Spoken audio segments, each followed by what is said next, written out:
السلام علیکم ورحمۃ اللہ وبرکاتہ۔ شرعی مسائل کی اس نشست میں تمام ناظرین و سامعین کا استقبال ہے۔ جو سوالات مختلف علاقوں مختلف خطوں سے آئے ہیں ان کے جوابات یکے بعد دیگرے پیش کیے جا رہے ہیں۔ آپ لوگ غور سے سنیں اور عمل کرنے کی کوشش کریں۔ اللہ تبارک و تعالی ہمیں اخلاص بھرے جذبے کے ساتھ اپنی معلومات پر عمل کرنے کی توفیق نصیب فرمائے۔ جناب محمد ثمر الدین صاحب ارینا سے پوچھ رہے ہیں کہ انگوٹھے چومتے وقت لوگوں کے مختلف طریقے ہیں۔ کوئی صرف انگوٹھے چومتا ہے، کوئی انگوٹھے آنکھوں سے لگا کر صلی اللہ علیہ وسلم پڑھتا ہے، اور کچھ لوگوں کو ایسا بھی دیکھا ہے کہ وہ صلی اللہ علیہ وسلم پڑھ کر انگوٹھوں پر پھونکتے ہیں اور پھر اس کے بعد انگوٹھوں کو آنکھوں سے لگاتے ہیں۔ اس سلسلے میں صحیح طریقہ کیا ہے، اس کی وضاحت فرمائیں۔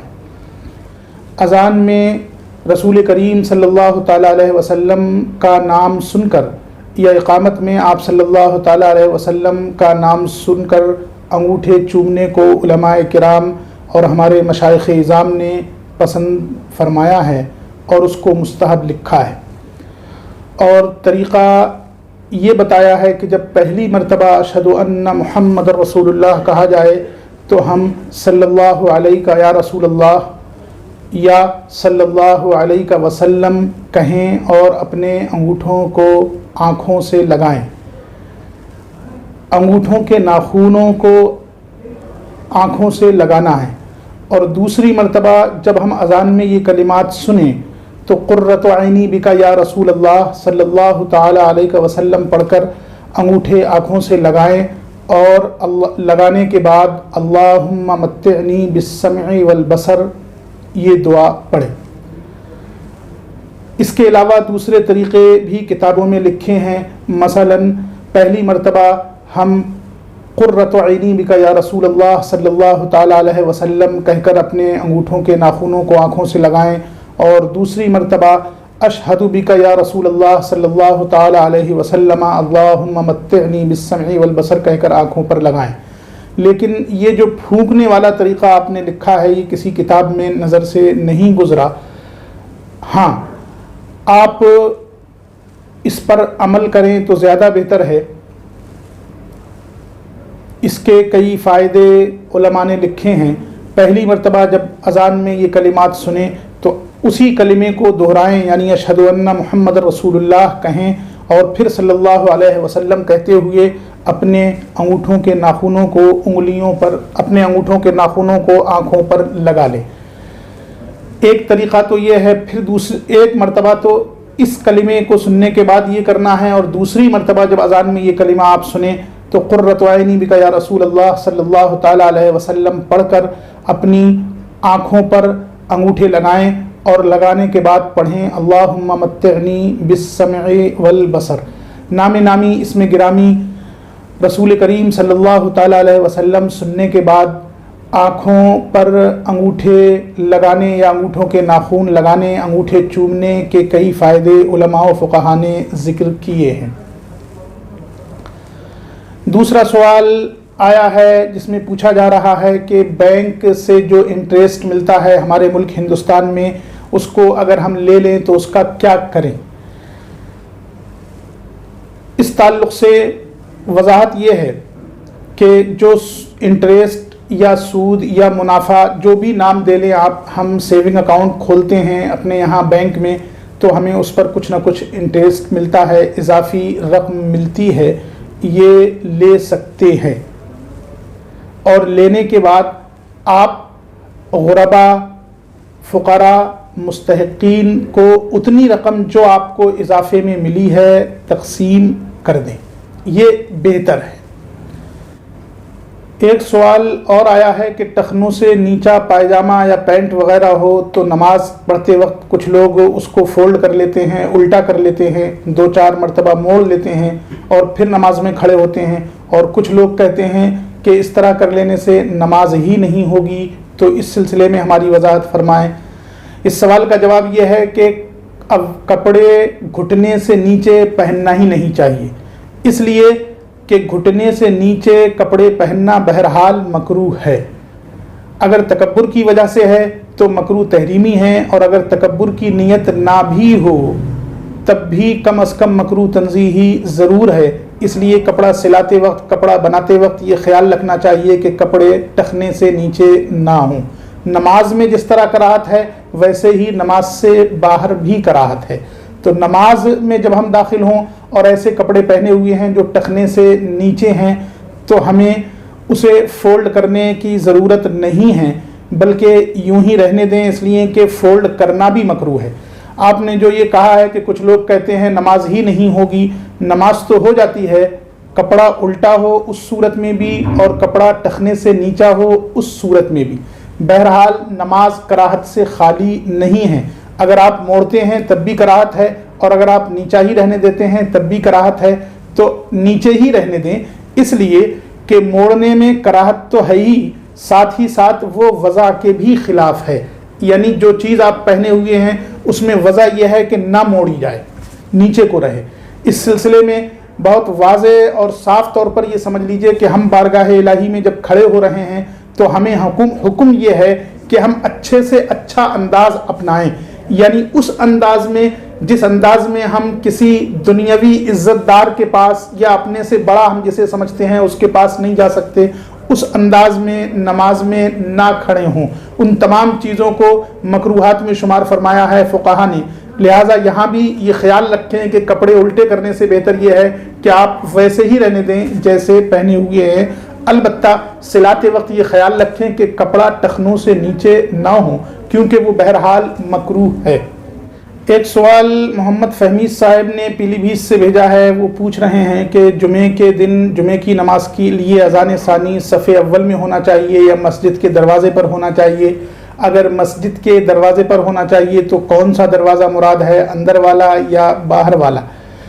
فہمی صاحب، اس تعلق سے شاید آپ کو معلوم ہو کہ اس سلسلے میں ہمارے یہاں ماضی قریب میں شدید اختلاف رہا ہے۔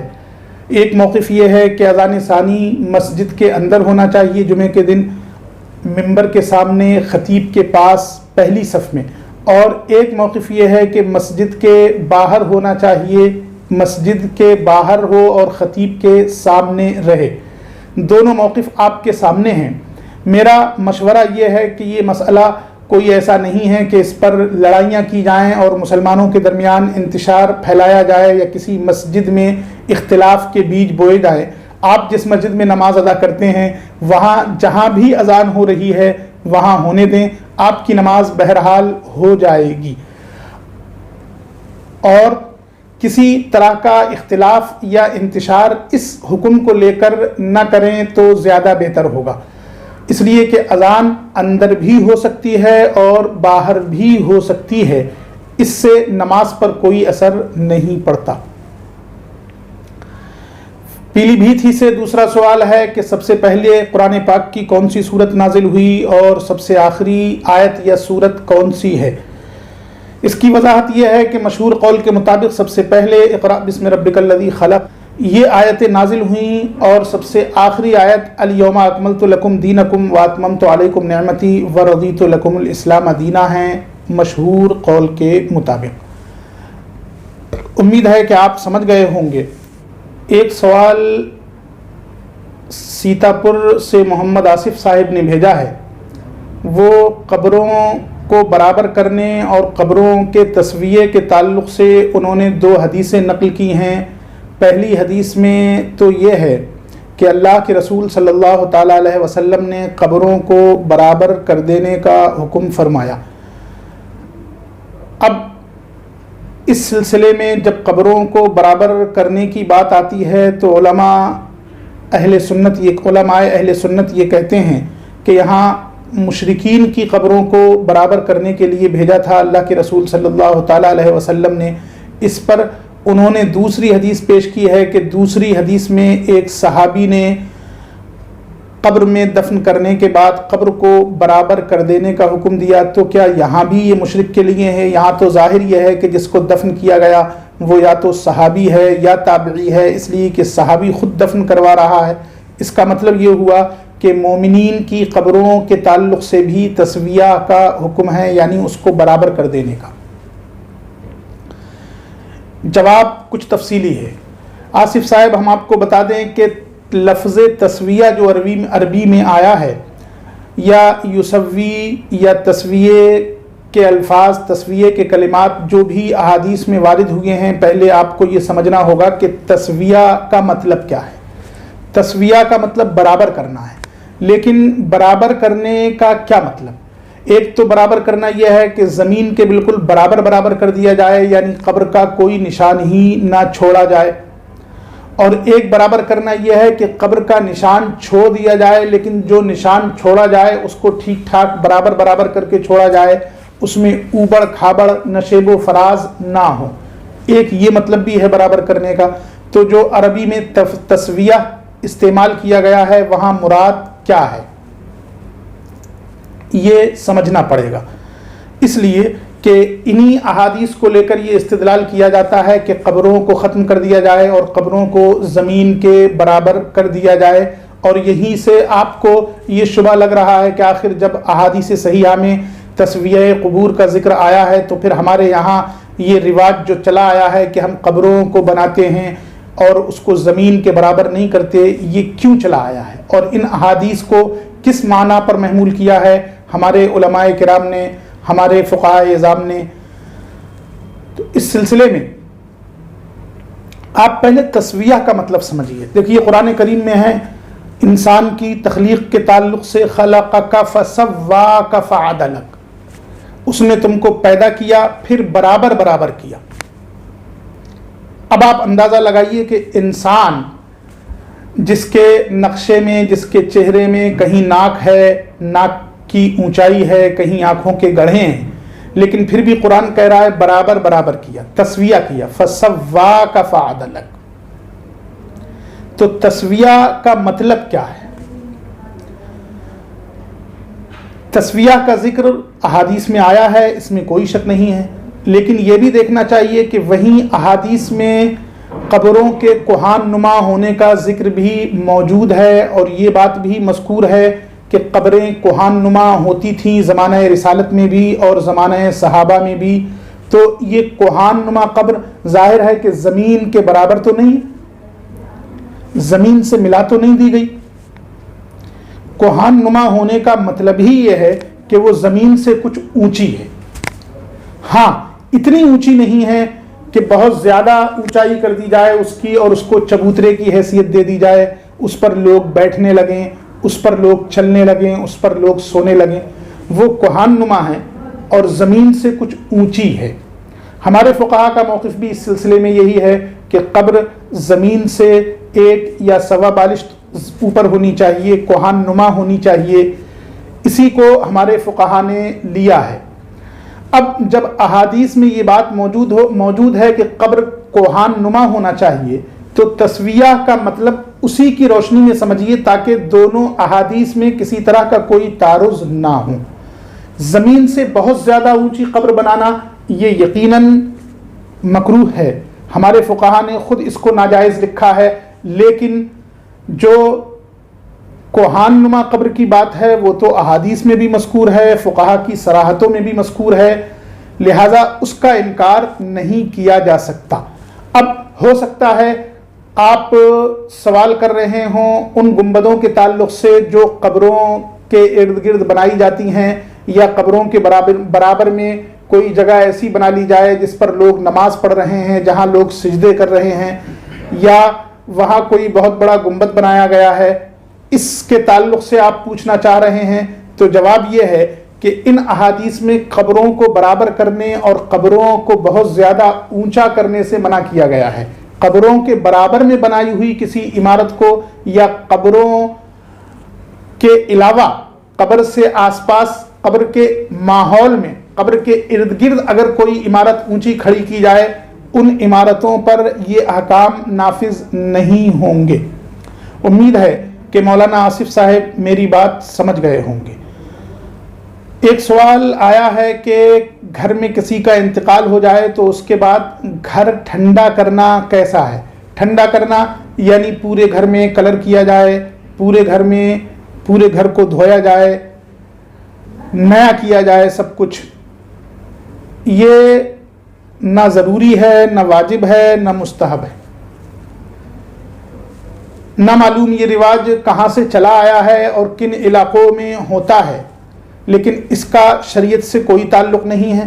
یہ ضروری نہیں ہے کہ اگر کسی گھر میں کسی کا انتقال ہو جائے تو انتقال کے بعد 40ویں سے پہلے اس گھر میں نیا کلر کیا جائے، اس گھر کو دوبارہ سے ڈیکوریٹ کیا جائے۔ ایسا کچھ نہیں ہے۔ مرنا سب کو ہے، ہر ایک کو جانا ہے۔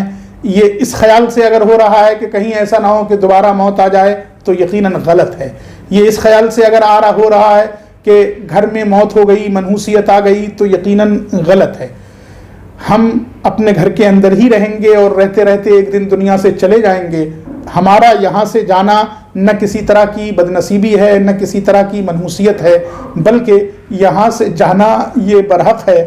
ہم اللہ ہی کے ہیں اور اسی کی جانب ہم سب کو پلٹنا ہے۔ ایک سوال محمد اجمل صاحب نے بسولی سے بھیجا ہے۔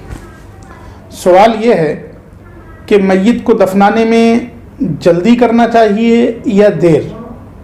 ہمارے یہاں رواج یہ ہو گیا ہے کہ نماز جنازہ کے بعد کھڑے ہو کر لوگ سلام پڑھنے لگتے ہیں اور پھر آہستہ آہستہ قبرستان کی طرف نعتیں پڑھتے ہوئے، نعرے لگاتے ہوئے جاتے ہیں۔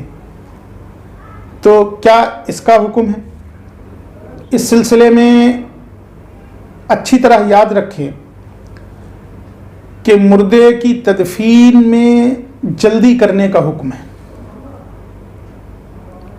یعنی کوئی بھی ایسا کام نہ کیا جائے کہ اس میں وقت لگے، تدفین میں تاخیر ہو۔ جتنی جلدی ہو سکتا ہے، سانس نکل جانے کے بعد، دنیا سے رخصت ہونے کے بعد بندہ مومن کو جلد از جلد قبر کے حوالے کر دیا جائے۔ لہذا جو بھی کام اس تعجیل کے منافی ہوں ان کاموں سے پرہیز کرنا چاہیے۔ جیسے ہمارے یہاں کسی کا انتقال ہو جاتا ہے تو اس کا بیٹا ابھی بمبئی سے نہیں آیا ہے، اس کا فلاں رشتہ دار ابھی دہلی سے نہیں آیا ہے، ان باتوں کا انتظار کیا جاتا ہے، نماز میں تاخیر ہوتی ہے، اور ادھر نماز کے بعد نماز ہوتی ہے اور پھر نماز کے بعد سلام ہوتا ہے۔ سلام کے ساتھ ساتھ کہیں کہیں منقبتیں بھی رائج ہو گئی ہیں، کہیں نعتوں کا سلسلہ بھی چل پڑتا ہے۔ یہ سب یقیناً جائز ہے، لیکن اس میں بھی کوئی شک نہیں ہے کہ یہ سب تدفین میں تاخیر کا سبب بن رہے ہیں۔ لہذا جہاں تک ہو سکے گھر والوں کو چاہیے اور رشتہ داروں اور قریبی لوگوں کو چاہیے کہ ان سب کاموں کو بعد میں کرتے رہیں۔ اللہ تبارک و تعالی آپ کو موقع دے تو آپ سین کی فاتحہ کے موقع پر جو چاہیں وہ پروگرام رکھیں، لیکن تدفین کے وقت کوئی بھی کام ایسا نہ کریں جو تاخیر کا سبب بنے۔ نماز پڑھیں اور نماز کے بعد جلد از جلد تدفین کا عمل کر دیں، تاکہ جو لوگ آپ کے ساتھ ہیں، جن لوگوں نے نماز پڑھی ہے، وہ جلد از جلد اس عمل سے فارغ ہو جائیں۔ یہی حکم ہے اور اسی کو اپنانا چاہیے، اسی میں ہماری بلائی ہے۔ ایک سوال محمد تنویر اشرف نے اعظم گڑھ سے بھیجا ہے۔ سوال یہ ہے کہ جب یہ بات طے ہے کہ تمام بندوں کی قسمت لکھ دی جاتی ہے اور نامہ اعمال میں سب کچھ لکھا ہوا ہے، تو شب برات میں نامہ اعمال کیوں تبدیل ہوتا ہے اور کیا چیز تقسیم ہوتی ہے؟ اچھا سوال ہے۔ اس سوال کا جواب یہ ہے کہ یہاں کئی چیزیں ہیں۔ ایک تو یہ کہ ہر بندے کا نامہ اعمال لکھا ہوا ہے اجمالی طور پر، اسے کیا کرنا ہے، اس کی موت کب آنی ہے، دنیا میں اسے کتنے دن رہنا ہے، وہ خوش نصیب ہے یا کم نصیب ہے، یہ سب لکھا جا چکا ہے۔ اس کا رزق کتنا ہے یہ بھی لکھا جا چکا ہے۔ لیکن نامہ اعمال میں لکھا ہونا یہ ایک الگ بات ہے، اور پھر اسی کے مطابق فیصلہ ہو جانا یہ ایک الگ بات ہے، اور پھر اس فیصلے کو جس فرشتے کو اس فیصلے کے مطابق عمل کرنا ہے اس فرشتے کے حوالے کر دینا، یہ ایک الگ بات ہے۔ ان تینوں کو الگ الگ سمجھیے تنویر صاحب۔ ایک تو یہ کہ ہمارے نامہ اعمال میں لکھا ہوا ہے مثلا کہ ہمیں 10 سال زندہ رہنا ہے۔ آپ جانتے ہیں کہ اب یہ قسمت میں ہماری لکھا تو ہے، لیکن ایسا بھی ہو سکتا ہے کہ کسی نیک عمل کی وجہ سے ہماری زندگی میں اضافہ کر دیا جائے یا کسی برے عمل کی وجہ سے زندگی میں اور کمی کر دی جائے۔ یہ بھی آپ جانتے ہوں گے کہ ایسا بھی ہو جاتا ہے کہ کسی کی دعاؤں کی وجہ سے یا کسی نیک عمل کی وجہ سے تبدیلیاں آ جاتی ہیں۔ تو وہ تبدیلیاں جو ایک سال سے دوسرے سال تک ہونا ہے، یعنی آئندہ سال کیا کیا ہونا ہے، ان تبدیلیوں کے بعد وہ احکام بیان کر دیے جاتے ہیں اور فرشتوں کے حوالے کر دیے جاتے ہیں، جس کا جو کام ہے وہ اسے سونپ دیا جاتا ہے۔ یہ شب برات میں ہوتا ہے۔ امید ہے کہ آپ جواب سمجھ گئے ہوں گے کہ نامہ اعمال میں کوئی بات ہونا یہ ایک الگ چیز ہے، اور شب برات میں جو ہوتا ہے یعنی ہر ایک کے جو امور ہیں، ہر ایک کے جو معاملات ہیں، ان کو قطعی طور پر طے کر دینا کہ آنے والے شعبان تک اس کے ساتھ یہ ہونا ہے، یہ ایک الگ چیز ہے۔ اور پھر یہ ایک الگ چیز ہے کہ یہ ہونے کے بعد، یہ طے ہونے کے بعد کہ یہ ہونا ہے آئندہ سال تک اس بندے کے ساتھ، ان تمام کاموں کو متعلقہ فرشتوں کے حوالے کر دیا جائے کہ تم کو یہ کام کرنا ہے، تم کو یہ کام کرنا ہے، تم کو یہ کام کرنا ہے۔ تو یہ الگ الگ مراحل ہیں اور الگ الگ مرحلوں کا الگ الگ وقت ہو سکتا ہے۔ اس میں کسی طرح کا کوئی تعارض نہیں ہونا چاہیے اور نہ آپ کو کوئی اشکال باقی رہنا چاہیے۔ ایک سوال چھتیس گڑھ سے آیا ہے۔ سوال میں 2 شعر پیش کیے ہیں اور یہ پوچھا ہے کہ ان کے بارے میں کیا حکم ہے۔ ایک شعر تو بہت مشہور ہے، بیدم یہی تو 5 ہیں مقصود کائنات، خیر النساء حسین و حسن مصطفیٰ علی۔ ایک سوال اور ہے، ایک شعر اور ہے، جس جا نظر آتے ہو سجدے وہیں کرتا ہوں۔ سجدے سے ہمیں مطلب کعبہ ہو یا بت خانہ، ان دونوں اشعار کے تعلق سے پوچھا گیا ہے کہ ان کے بارے میں آپ کا کیا کہنا ہے۔ پہلا شعر حضرت بیدم وارثی علیہ الرحمہ کا ہے، بیدم یہی تو 5 ہیں مقصود کائنات، خیر النساء حسین و حسن مصطفیٰ علی۔ یہ شعر درست ہے، صحیح ہے، اس میں کسی طرح کی کوئی قباحت نہیں ہے۔ ہو سکتا ہے کسی کو یہ اشتباہ ہو رہا ہو یا کوئی وہاں تک نہ پہنچ پا رہا ہو کہ مقصود کائنات ان 5 ذاتوں کو کیسے کہہ دیا گیا۔ مقصود کائنات تو صرف اور صرف رسول کریم صلی اللہ تعالی علیہ وسلم ہیں۔ کسی نہ کسی جہت سے کسی نہ کسی وقت میں اللہ کے رسول صلی اللہ تعالی علیہ وسلم کے مطلوب اور مقصود رہے ہیں وہ 4 لوگ بھی جن کا ذکر اللہ کے رسول صلی اللہ تعالی علیہ وسلم کے ساتھ اس شعر میں کیا گیا ہے، یعنی جن کو ہم لوگ پنجتن پاک کہتے ہیں رسول کریم صلی اللہ تعالی علیہ وسلم، اور 4 اور ذاتیں ملا کر ہم پنجتن پاک کہتے ہیں۔ تو وہ 4 ذاتیں بھی اللہ کے رسول صلی اللہ تعالی علیہ وسلم کی مقصود اور مطلوب رہی ہیں۔ ایک روایت میں یہ بھی آیا ہے کہ انہی کے صدقے اللہ تبارک و تعالی رزق دیتا ہے، انہی کے صدقے اللہ تبارک و تعالی بارشیں نازل فرماتا ہے۔ تو اس روایت کی روشنی میں یہ کہا جا سکتا ہے بیدم یہی تو 5 ہیں مقصود کائنات، خیر النساء حسین و حسن مصطفیٰ علی۔ رہا دوسرا شعر، جس جا نظر آتے ہو سجدے وہیں کرتا ہوں، سجدے سے مجھے مطلب کعبہ ہو یا بت خانہ۔ اس شعر میں بھی یہ کہا جا سکتا ہے کہ اس کا ایک صحیح معنی ہے، مطلب یہ ہے کہ کہنے والا اتنا پہنچا ہوا ہے یا اتنا عرفان رکھتا ہے کہ جب وہ تکبیر کے لیے ہاتھ اٹھاتا ہے تو اسی وقت ہاتھ اٹھاتا ہے جبکہ اسے کعبۃ اللہ بیت اللہ کے جلوے نظر آ جائیں۔ صرف اتنا ہی نہیں کہ وہ یہ کہتا ہے کہ منہ میرا طرف کعبہ شریف کو، بلکہ جس وقت وہ یہ کہتا ہے اس وقت اسے بیت اللہ کے جلوے نظر آنے لگتے ہیں۔ اب وہ یہاں سے یہ بات کہہ رہا ہے کہ بیت اللہ کے جلوے اور خود بیت اللہ ہی نہیں بلکہ اللہ تبارک و تعالیٰ کی رحمتوں کے جلوے مجھے جب نظر آنے لگتے ہیں تو وہاں میں سجدہ کرتا ہوں۔ اب یہ جلوے مجھے اگر بت خانے میں بھی نظر آنے لگیں تو میں وہاں بھی نماز کی نیت باندھ سکتا ہوں، اور اگر کعبے میں نظر آ رہے ہیں تو وہاں بھی نماز کی نیت باندھ کر سجدہ کر سکتا ہوں۔ اس معنی پر اگر اس شعر کو محمول کیا جائے تو اس میں بھی کوئی قباحت نہیں ہے، جیسے اس شعر میں کوئی قباحت نہیں ہے۔ بیدم یہی تو 5 ہیں: مقصود کائنات، خیر النساء، حسین و حسن، مصطفیٰ، علی۔ ہمیشہ یاد رکھیں، اشعار کو سمجھنے کے لیے یہ بات سمجھنا ہوگی کہ شاعر نے کس مقام اور کس موقع سے یہ بات کہی ہے۔ اس کا غلط استعمال کرنا یا اس کو غلط مقام پر بیان کرنا یہ ہرگز درست نہیں ہوگا، بلکہ اصل مطلب اور اصل معنی کو مسخ کر دینے کے مترادف ہوگا۔ اس کی اپنی نیت کیا ہو سکتی ہے؟